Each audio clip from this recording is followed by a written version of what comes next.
सुबह सुबह मेघा जी आराम से कुर्सी पर बैठकर चाय के साथ बिस्किट खा रही थी। लेकिन जैसे ही उन्होंने अपने बेटे प्रवीण को दरवाजे से अंदर आते देखा तो अचानक उठ खड़ी हुई। फौरन कमर झुकाकर दाएं हाथ से पीठ थामते हुए ऐसे झाड़ू लगाने लगी जैसे कि घंटों से सफाई कर रही हो। प्रवीण ने यह देखा तो उसका माथा ठनक गया। गुस्से से लाल होते हुए उसने जोर से आवाज लगाई, अरे ओ प्रतिमा, क्या कर रही हो तुम? देखो तो माँ पूरे घर में झाड़ू लगा रही है। उस वक्त प्रतिमा बालकनी में बैठकर योगा कर रही थी। जैसे ही प्रवीण की आवाज कान में पड़ी वो हड़बड़ाकर उठ खड़ी हुई और भागती हुई अंदर आई। क्या हुआ? मैं तो बालकनी में योगा कर रही थी, प्रतिमा ने हक्की बक्की होकर जवाब दिया। प्रवीण गुस्से से चिल्लाते हुए बोला, अच्छा, तो माँ इतनी मेहनत कर रही है और तुम्हें योगा करने की पड़ी है? सुबह सुबह पहले घर का काम देखना चाहिए, ना कि अपनी एक्सरसाइज। यह सुनकर प्रतिमा हैरान हो गई। उसने तो सुबह सवेरे अपने सास मेघा जी को चाय और ब्रेड देकर आराम से बैठा देखा था, लेकिन कब उन्होंने झाड़ू उठा लिया उसे तो कुछ पता ही नहीं चला। वो दिन जैसे तैसे निकल गया।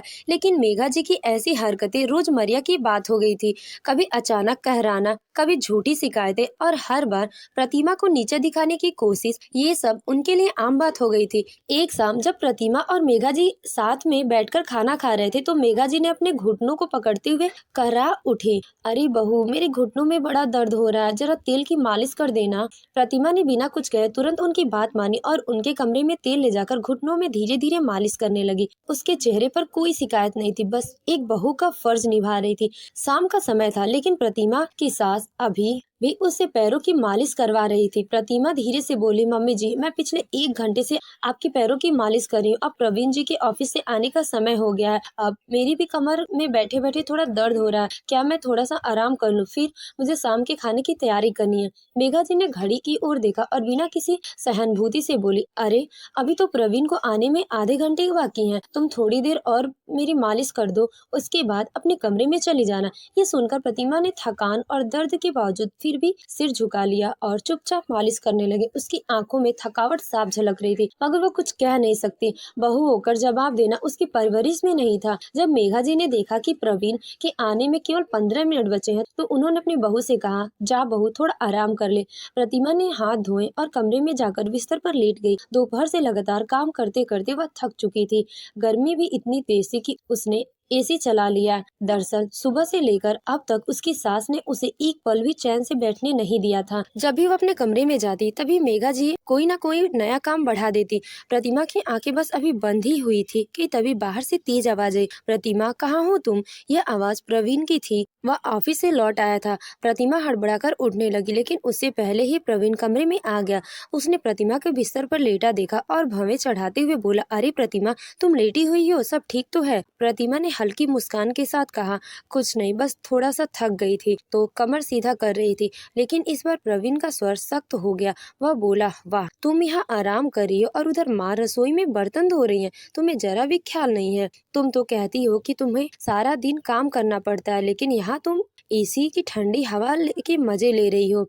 पति प्रवीण की यह बात सुनकर प्रतिमा हैरान हो गई। वह सोचने लगी, अभी तो मैं कमरे में आराम कर रही थी लेकिन माँ जी तो रसोई में नहीं थी, फिर भी ये बर्तन कब धोने लगी? प्रतिमा का दिल भर आया। यह कोई पहली बार नहीं था। उसकी सास हमेशा यही करती थी। जैसे ही प्रवीण के ऑफिस से लौटने का समय होता मेघा जी अचानक किसी काम में लग जाती। आज भी कुछ ऐसा ही हुआ। सुबह से लेकर शाम तक मेघा जी प्रतिमा को एक पल भी चैन से नहीं बैठने दिया। कभी तेल की मालिश तो कभी रसोई का बहाना बनाकर उलझाया रखा। लेकिन जैसे ही प्रवीण आने वाला था मेघा जी खुद बर्तन धोने लगी और माहौल कुछ ऐसा रच दिया कि सारा काम वही कर रही हो। प्रतिमा को यह बात बहुत बुरी लगी। उसके आत्मसम्मान को गहरी ठेस पहुंची। उसे अब ये सब सहन नहीं हो रहा था। उसने मन ही मन ठान लिया कि अब वक्त आ गया है कि प्रवीण को उसकी माँ की सच्चाई दिखाया जाए। प्रतिमा ने अपनापन का जवाब देने और अपनी सास को सबक सिखाने की एक ठोस योजना बनाई। दिन भर मेघा जी आराम से घर पर पड़ी रहती थी और हर छोटे बड़े काम के लिए बहू प्रतिमा पर हुक्म चलाती रहती थी। एक गिलास पानी भी खुद उठाकर नहीं पीती थी। लेकिन जैसे ही प्रवीण ऑफिस से आने का समय होता उसका अविनाश शुरू हो जाता। कभी झाड़ू हाथ में ले लेती तो कभी सब्जी काटने बैठ जाती। कई बार तो साफ सुथरे बर्तन को दोबारा धोने लगती ताकि बेटे को लगे कि घर का सारा काम वही कर रही है। जब प्रवीण घर आता और सब देखता तो बिना कुछ समझे प्रतिमा पर बरस पड़ता। तुम माँ का ध्यान क्यों नहीं रखती हो? खुद तो दिन भर आराम करती रहती हो। प्रतिमा हर बार चुप रहती थी, लेकिन आज उसका धैर्य टूट गया था। उसने मन ही मन ठान लिया कि चिंता मत करिएगा सासू माँ, आप बदला भी हम लेंगे, ठीक आपके ही अंदाज में।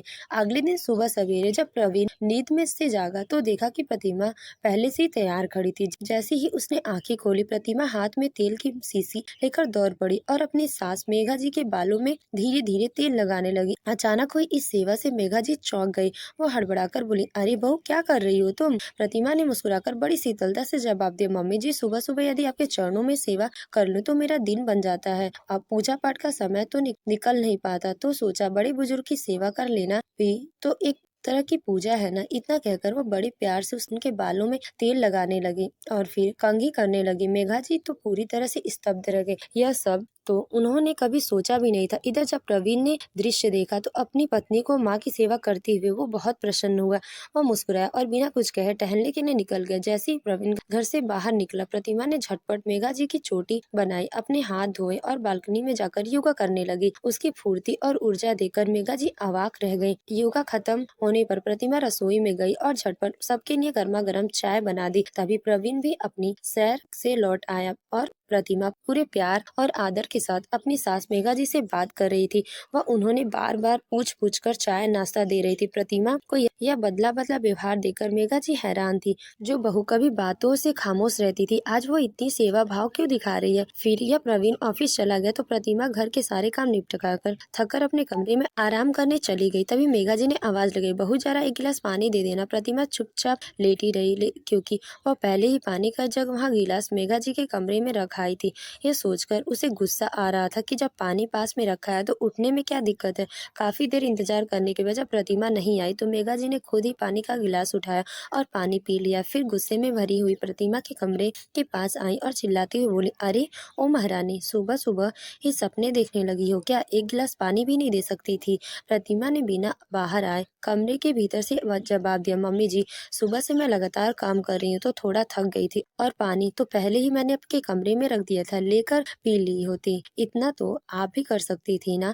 इतना कहकर प्रतिमा ने तुरंत अपने फोन से अपने ननद का कॉल लगाया और हंसते हुए बातचीत करने लगी। मेघा जी गुस्से में लाल हो गई, लेकिन अब कुछ नहीं कह सकती, क्योंकि अगर उन्होंने अपशब्द बोले तो उनकी बेटी के घर वालों के सामने ही उसकी पोल खुल जाएगी। शर्मिंदगी से बचने के लिए वह गुस्से में पैर पटकती हुई अपने कमरे में वापस चली गई। प्रतिमा मन ही मन मुस्कुरा उठी। उसे अच्छे से पता था कि मेघा जी फिर से वही पुरानी नाटक दोहराने लगी है। जैसे ही प्रवीण घर में कदम रखा, वह झाड़ू उठाकर सफाई का दिखावा करने लगी, लेकिन इस बार प्रतिमा पहले से ही तैयारियां कर ली थी। प्रवीण के आने से कुछ ही मिनट पहले वह हल्के गुनगुने तेल की कटोरी लेकर मेघा जी के कमरे में चली गई और बिना कुछ कहे उनके पैरों के पास बैठ गई। फिर प्यार से उनके पैर दबाने लगी। यह देखकर मेघा जी चौंक गई और झुंझलाती हुई बोली, बहू तुम मेरे कमरे से जाओ, अभी मुझे तेल नहीं लगवाना। लेकिन प्रतिमा इस बार झुकने को तैयार नहीं थी। मुस्कुराकर बोली, अरे मम्मी जी, ये तो मेरा सौभाग्य है, मुझे आपकी सेवा करने का अवसर मिला, बस थोड़ी देर और। तभी प्रवीण दरवाजा खोलकर घर में दाखिल हुआ। जैसे ही उसकी नजर पड़ी, उसने देखा कि प्रतिमा माँ के पैरों की सेवा कर रही है। यह दृश्य देखकर वह खुश हो गया और बोला, वाह प्रतिमा, आज तो तुमने कमाल कर दिया। प्रतिमा ने माथे से पसीना पोंछते हुए थोड़ी थकी सी आवाज में कहा, देखिए ना मम्मी जी तो मुझे मना कर रही थी, फिर भी मैं पिछले आधे घंटे से उनकी सेवा में लगी हुई हूँ। अब आप ही आ गए हैं तो मैं चाय नाश्ते की तैयारी कर लूं। यह सुनकर मेघा जी की आंखें फटी की फटी रह गई। उन्होंने मन ही मन सोचा, इस बहू को कमरे में आए अभी तो 15 मिनट हुए और कह रही है आधे घंटे से मालिश कर रही है। ऊपर से मालिश ठीक से हुई भी नहीं और मैं तो झाड़ू उठाकर बेटे के सामने दिखावा भी नहीं कर पाई। अब सारा खेल पलट गया था। मेघा जी के दिल में बहू के लिए गुस्सा उबल रहा था, लेकिन सामने उनके बेटे प्रवीण का चेहरा खिल रहा था। वह मुस्कुराते हुए लगातार अपनी पत्नी की तारीफ किए जा रहा था। देखो माँ, प्रतिमा कितनी अच्छी है, वो आपका कितना ख्याल रखती है। आप तो बेकार में परेशान रहती हैं कि ऐसी बहू की वजह से बुढ़ापा खराब हो जाएगा, लेकिन देखिए अब तो ये आपको कोई काम भी नहीं करने दे रही है। मेघा जी अंदर ही अंदर तिलमिला उठी। लेकिन कर भी क्या सकती थी, प्रतिमा ने ही उनके चाल में ही फंसा दिया था। अब जब भी प्रवीण घर पर होता, प्रतिमा सास के आगे पीछे घूमती, उनसे मीठे मीठे बोलती, उनकी हर जरूरत का ध्यान रखती और सारा काम खुद करने की कोशिश करती। इस तरह वह मेघा जी को कोई मौका नहीं देती कि बेटे के सामने झाड़ू पोछा या बर्तन दिखावा कर सके। शुरुआत में प्रतिमा सच में दिल से अपनी सास मेघा जी की सेवा करना चाहती थी, लेकिन बार बार वही ढंग, काम करने का नाटक, बेटे बहू के बीच गलतफहमियां पैदा करना, ये सब देखकर प्रतिमा का दिल टूट गया। फिर उसने भी ठान लिया था कि अब वह ठीक उन्हीं की भाषा में जवाब देगी। अब वह भी बस 5 मिनट की सेवा करके ऐसा जताने लगती कि मानो घंटों से सास की सेवा करने में लगी हो। क्योंकि कुछ लोग ऐसे होते हैं जो अगर आप सीधे और ईमानदारी से चले तो उसी का फायदा उठाकर आपको ज्यादा परेशान करने में लगे होते हैं। इसी ने प्रतिमा को मजबूरी में सास की चालाकियां का जवाब उन्हीं की चाल में देना पड़ा। तो दोस्तों, आपको क्या लगता है, क्या प्रतिमा को ऐसा करना सही था या गलत? अपने विचार नीचे कमेंट में जरूर लिखवाएं। और अगर आपको ये कहानी पसंद आई हो तो वीडियो को लाइक करें और हमारे चैनल को सब्सक्राइब करें, ताकि आपको हमारे आने वाली नई और दिल को छू लेने वाली कहानियों को सबसे पहले आप देख सकें।